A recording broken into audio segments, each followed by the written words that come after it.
Sisingil kayo ng 119 million para sa isang proyekto na hindi nyo naman ginawa, and yet, sisingil kayo ulit para sa maintenance na isang proyekto na hindi nyo tinapos. Sana ma. Ito po ay kinonstruct during the time of the late... No, sir. So, no, sir. Huwag niyo po kami paikutin. Hindi. No, sir. Inamin mo na kanina kay Senator Tolentino. Okay.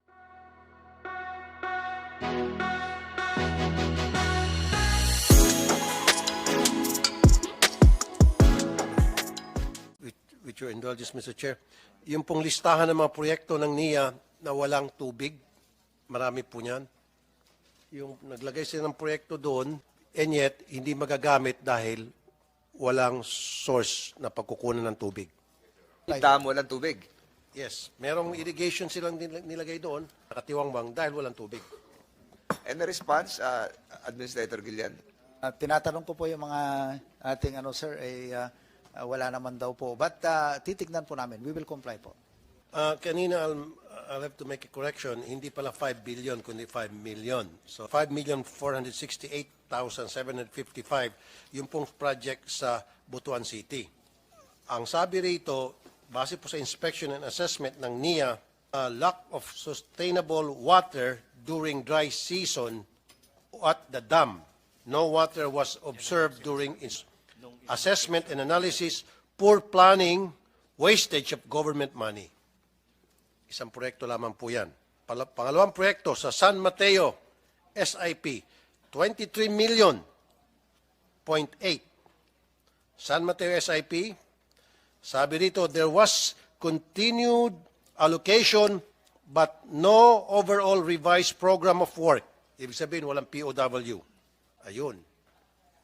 Sumobra pa ang alokasyon para doon sa project cost. Pangatlo, Lower Agusan, 23 million, 0.1.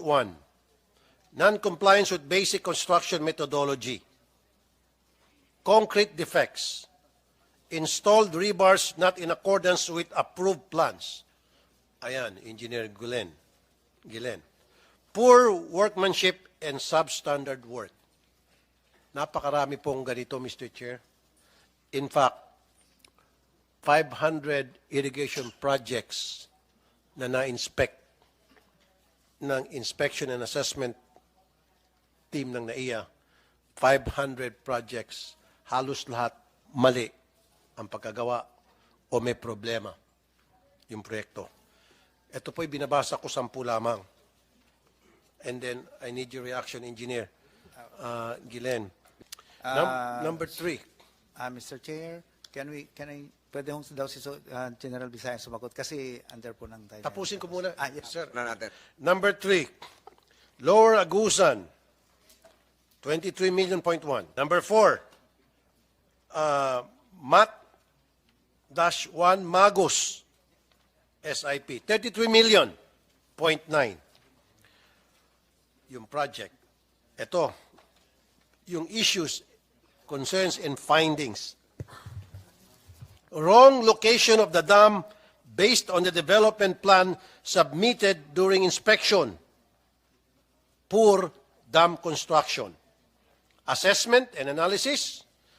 Sabi rito, gross negligence in engineering aspect. Poor engineering judgment. Dam location is very critical matter.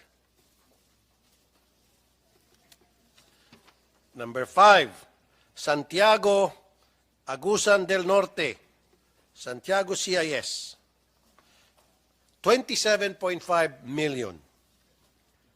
Ang concerned findings and observations. Additional area was added to the system and so the barrel from the dam should increase in dimension.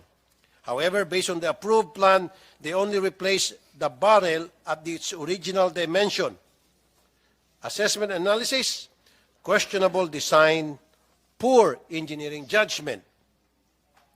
Number 6, Pinanaan, Agusan del Norte, yung MAP 15, non-compliance with the approved plan, masonry wall as per approved plan, but concrete wall in actual. Ayun, nagbago yung ginamit na structure. Number 7, Hawaiian SP, Esperanza Agusan del Sur, 47 million. Pataas ng pataas tayo rito. Non-compliance with the approved plan. Concrete blocks as slope protection. Substandard work, questionable design. Ayon po sa assessment and analysis, mismo yan ng ANIA inspection team. Number 8, Andanan RIS. Ito po ay matatagpuan sa Bayugan, Agusan del Sur. 10.7 million. Again, issues and concerns, non-compliance with basic construction methodology, inappropriate splice rebar length, substandard of work.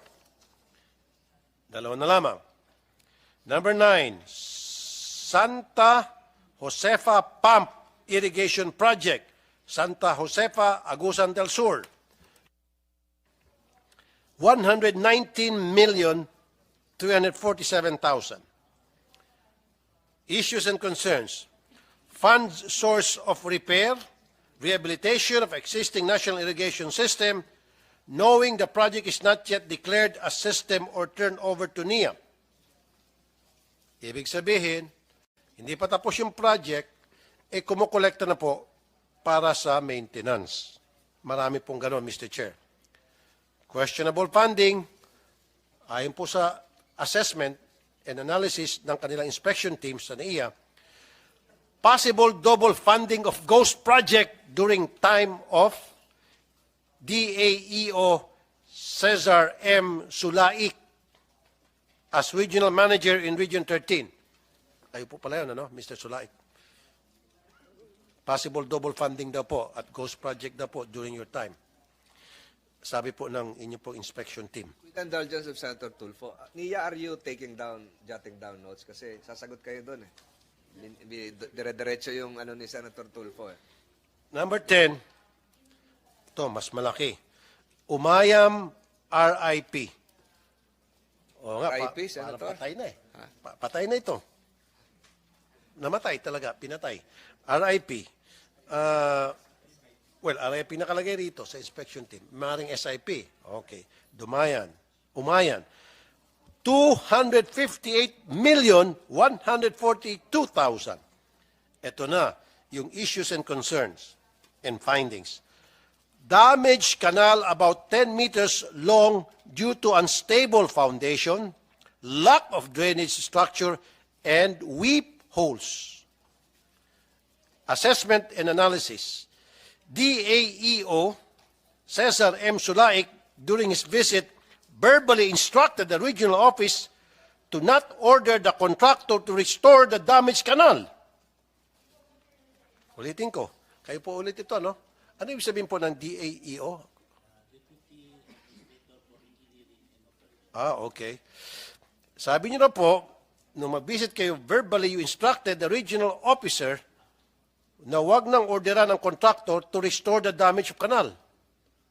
Yung contractor, gusto niya sana ma-restore yung damage, i-repair. Sabi niya, hoy, wag mo na i-repair yan, hayaan mo na lang yan. Parang ganun ang dating. Currently, the certain canal has no concrete.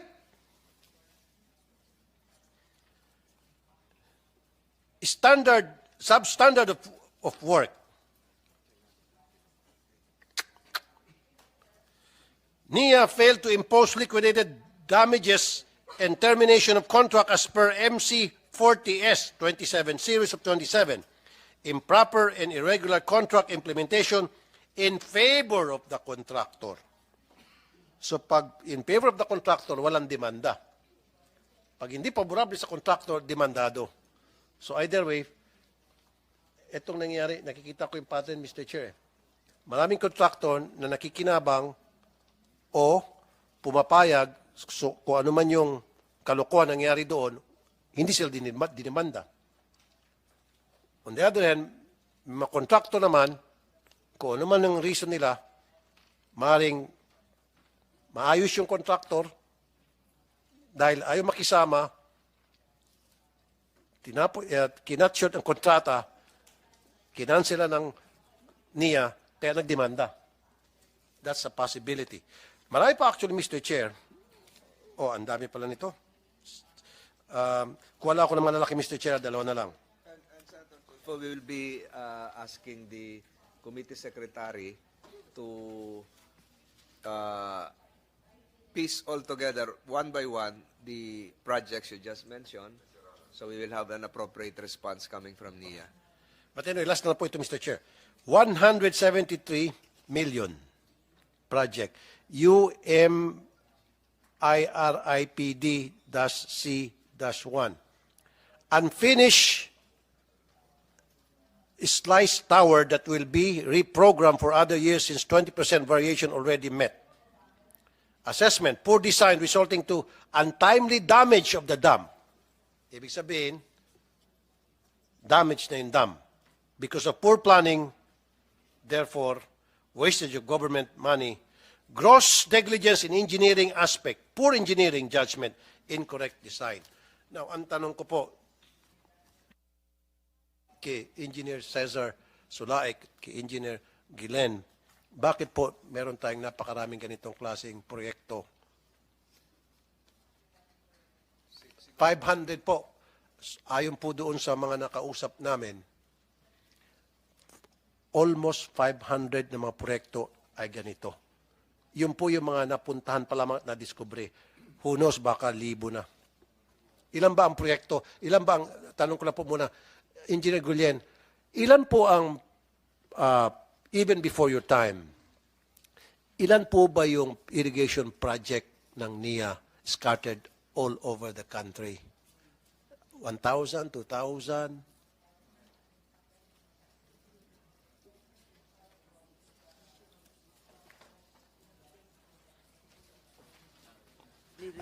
Mr. Chair, Meron kayong listahan? meron po kaming listahan, sir. I-provide po namin.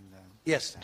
Kasi, kaya ko tinanong yan, Mr. Chair, dahil marami doon, hinihingan, kumukubra sila para sa maintenance. And yet, hindi naman nila mini-maintain. Napakaraming ganong klase mga proyekto, Mr. Chair. So that's why I need a list of those projects, lahat ng projects ninyo, para malaman ko, mapupuntahan ko, kung kinakailangan, mag-hire ako ng sarili kong tao, mag-hire ako ng mga private detectives, even if I'll spend millions. Ang kapalit naman yan, may mga makukulong, magkaroon ng hustisya ang taong bayan. Lalo pa ngayon, Mr. Chair, nagrereklamo na ang taong bayan dahil nagsimahala na yung presyo ng bigas. Mahal, mataas ang presyo ng bigas. Maraming mga kababayan natin naghikahos, hindi na nakabili ng bigas, hindi na nakain ng kanin dahil nga sa mahal na presyo ng bigas. Ang dahilan, yung mga farmers natin hindi nakapag-produce ng maayos na ani. Why? Irigasyon. Why? Kinurakot yung pera para sana pangpatayo sa mga irigasyon. At sino ang kawawa rito? Una, mga farmers. Pangalawa, taong bayan.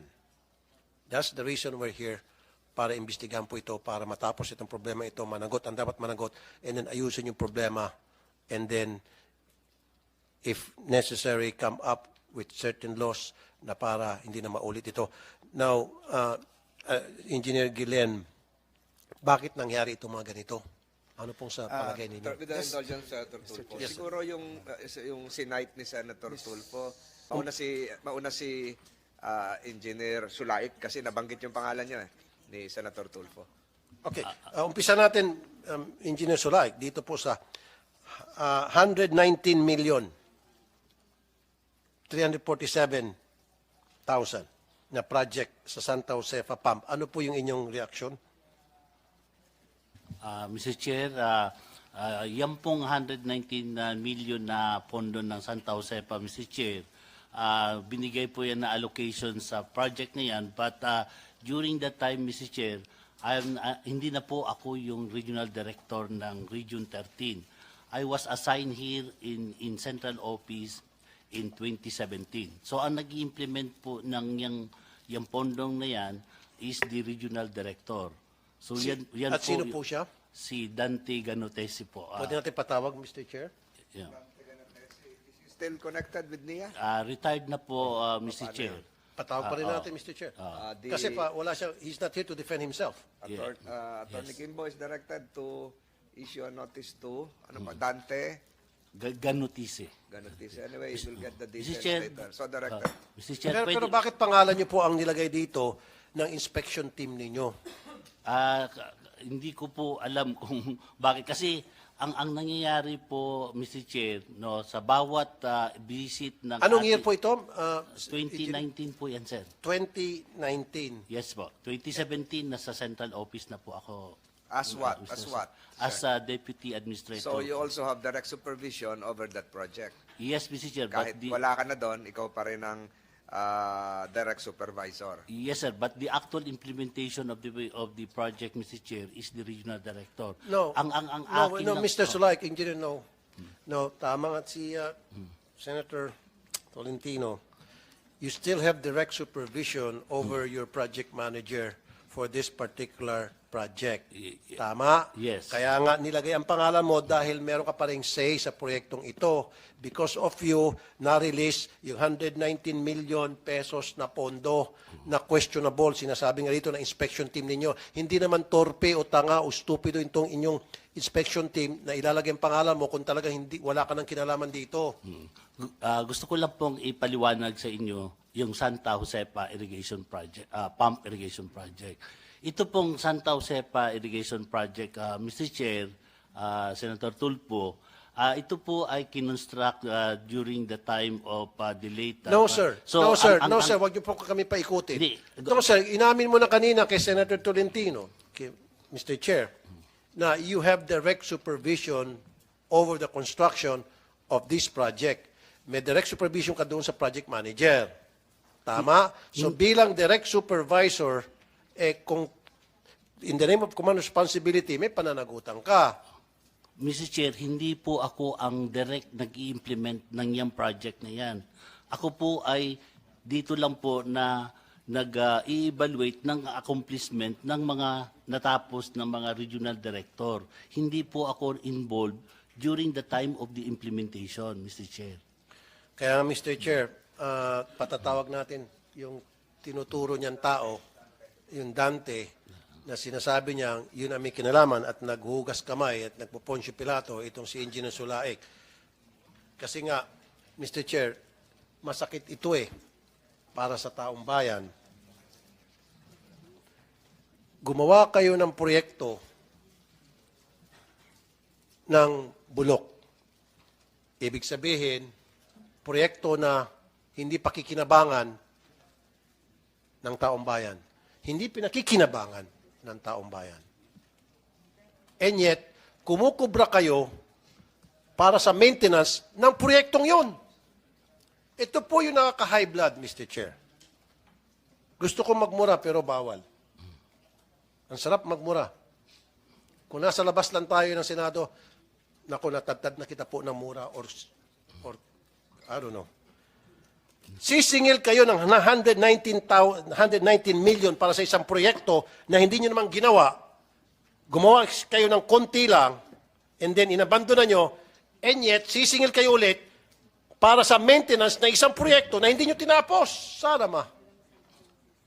Anak ng dagat. Mga anak ng dagat. Mr. Chair, Say, Engineer Sulaik. Mr. Chair, yung pong sinasabi po ni Senator Tulfo na operation and maintenance, kung ipa-plus po natin yung GAA po ng NIA, the whole budget of the NIA po ay naka-under po sa operation and maintenance. Yan po ay hindi ko po mapaliwanag sa inyo kung bakit yung budget, the whole budget of the NIA ay under the operation Ay, and hindi po. maintenance sa Engineer GAA. Sulaik, Yan- hindi. Bawat project may kanya-kanyang allocation for maintenance and repair. Yes po. Okay? Yes Hindi po, yung sinasabi Senator. mo lagom, tapos para sa lahat ng proyekto, hindi. Bawat proyekto, naka-specify doon kung para saan, kung magkano naka-allocate for maintenance for that particular project.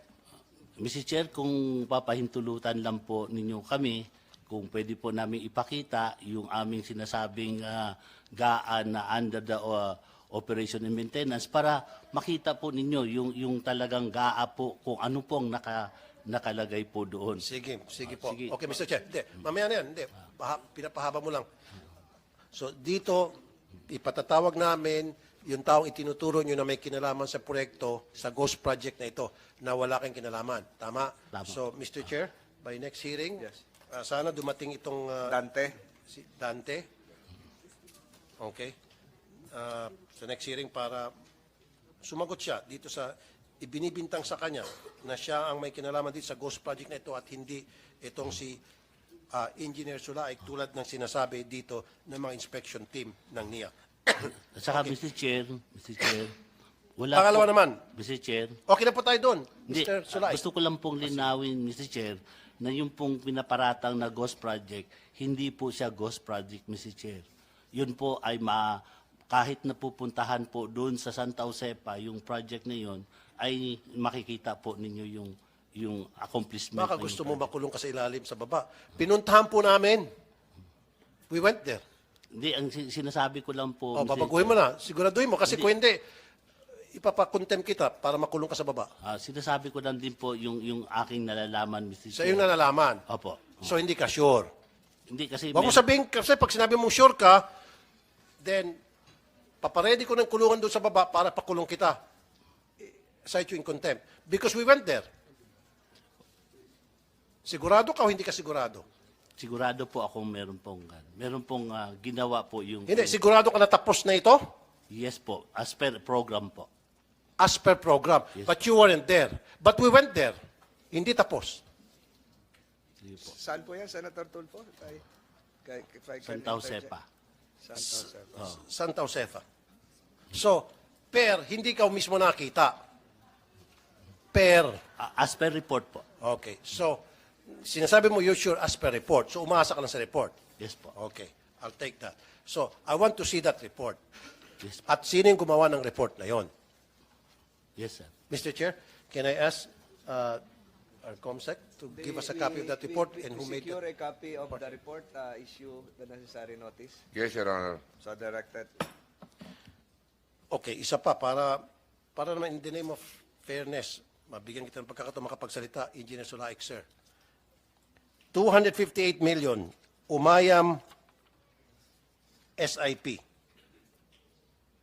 Okay. Deos Cesar Sulaik, during his visit, verbally instructed the regional office to not order the contractor to restore the damaged canal. Currently, the certain canal has no concrete. Ano po inyo pong reaksyon, Engineer Sulaik? Mr. Chair, the same rin po yung allocation po na 200 million during the time of the implementation of the project. Ako po ay nandito na rin po sa central office at yung pong perang nakaloob po doon sa 200 million, yun po yung mga remaining works na inimplement po ng regional office po para matapos po yung remaining works na on the downstream portion of Umayam Irrigation Project po, Mr. Chair. Pero sinabihan nyo raw po, so ibig sabihin, hindi na kayo naka-assign dito. Pero kung hindi na kayo assigned sa project na ito, bakit nyo po sinabihan yung contractor na wag na i-restore ang damaged canal? Kasi pwede namin patawag yung contractor. Wala po akong malaala, Mr. Chair, na nag-instruct po ako ng ganun. Wala po akong... Mr. Chair, pwede natin patawag yung contractor nito? Is this the same Dante? Iba naman to, Umayam, sino yung contractor sa pagkakaalam niyo po, Engineer Sulaik, nitong Umayam SIP? Matatanong po natin sa regional office po kung sino po yung mga contractor na naka-implement po nitong kontrata. At sino po yung sabi niyong responsible dito? Kasi sabi niyo hindi na ikaw, nalipat ka. Kasama rin po kay Manager Dante Ganutisi. Manager Dante. Sila na po yung nag-i-implement po dito, Mr. Senator. Contractor Manager Dante. Yun na po muna, Mr. Chair, na nabanggit yung pangalan niya. Ayun. Mr. Chair, yung pong request ko po na yung budget po ng NIA na sa GAA po, nakalagay po yung MOE po, the whole budget po ng NIA. Pwede po namin ipapakita para po yung maliwanagan po bakit napupunta sa operation and maintenance. Kasi po yun po yung prescribed format ng DBM, Department of Budget and Management, nung nirelease po yung budget, the whole budget of NIA po. Pwede po. We have that. We can get that from our records here because we provide the budget. Ayun nga, nagba-budget hearing na, so we'll have that next hearing. Thank you po, Mr. Chair.